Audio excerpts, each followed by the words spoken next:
Keeping these types in mind I think possible तो है जो ये टाइप्स बताई जा रही हैं, क्योंकि जो थर्ड कैटेगरी है जो शेप शिफ्टर हैं या जो हवाओं में उड़ने वाले हैं, ऐसा महसूस होता है कि उनके पास पावर्स तो बहुत हैं।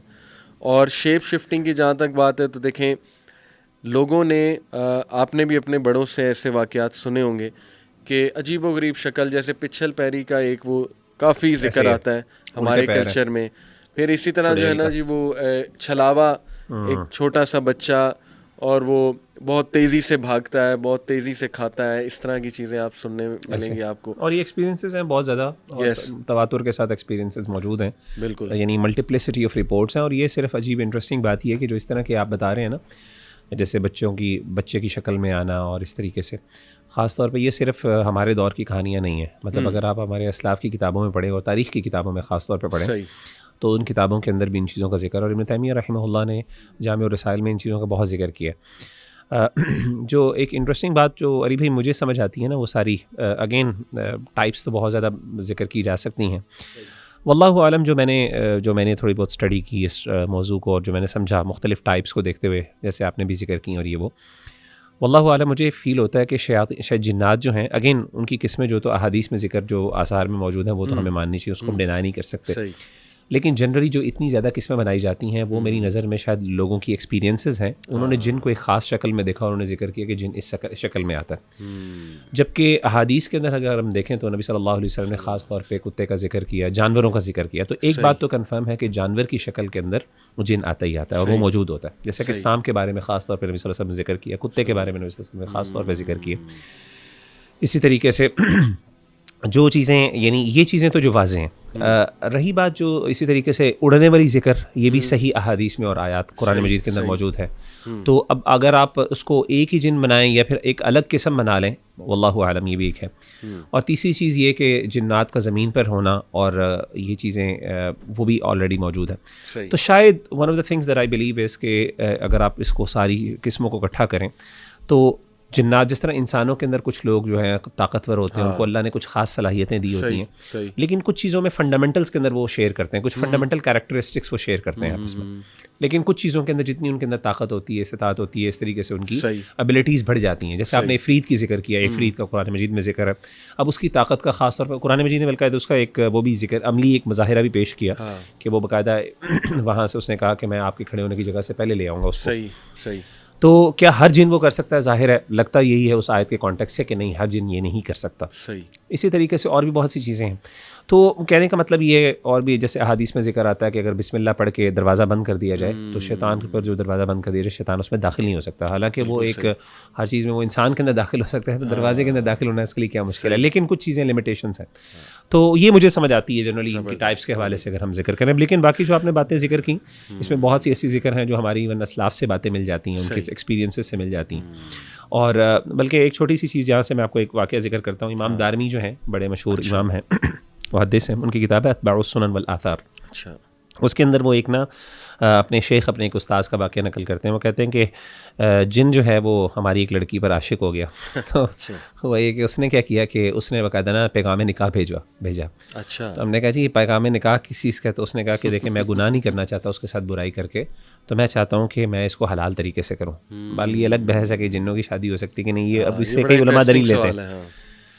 तो उन्होंने कहा कि हमने उससे कहा ठीक है, हमने उसमें से निकाह कर दिया उसका। हमने कहा ठीक है, अगर तुम हलाल तरीके से करना चाहते हो तो कर लो। निकाह करवा दिया। जब उसका निकाह करवाया तो कहते हैं कि वो जो था ना, उससे फिर हमारी बातचीत शुरू हो गई। ये कैसे बात करता था? किसी फॉर्म में आके? नहीं, कुछ भी नहीं। वो कहते हैं कि हमें बस आवाज़ आती थी। कहते हैं हमने फिर इससे पूछा, उसने पूछा कि तुम कैसी मखलूक हो, तुम क्या चीज़ हो, यानी तुम्हारी हकीकत क्या है? तो उन्होंने कहा कि हम तुम जैसी मखलूक हैं। अच्छा, ये बड़ी इंटरेस्टिंग बात है। यानी इन अदर वर्ड्स, असल में ये बहस मौजूद है, सवाल पैदा होता है कि जब क्या जिन वो आग है, सही, क्या वो एक धुआं है? असल में कुरान मजीद में जो आया स्मोकलेस फायर, तो कुरान मजीद में तो इसका जिक्र है। तो बाज़ उलमा कहते हैं कि नहीं, वो स्मोकलेस फ़ायर नहीं, और इसके सही दलील यही है कि वो फ़ायर नहीं है, यानी उसकी हकीकत आग की तरह है, जैसे हमारी है ना।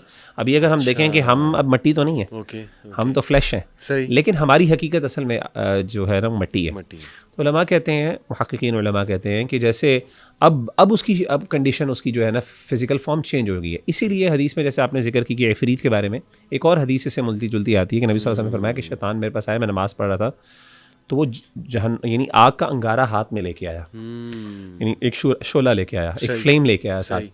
तो सवाल ये है कि अगर वो खुद फ्लेम है तो उसको फ्लेम लाने की क्या ज़रूरत है? बिल्कुल सही, वो फ्लेम नहीं है इसका मतलब है। लेकिन वो फ्लेम को उस तरह यूज़ करता है जिस तरीके से इंसान भी शायद यूज़ कर सकता है। और उसने आके आप सल्लल्लाहु अलैहि वसल्लम के चेहरे को जलाने की कोशिश की।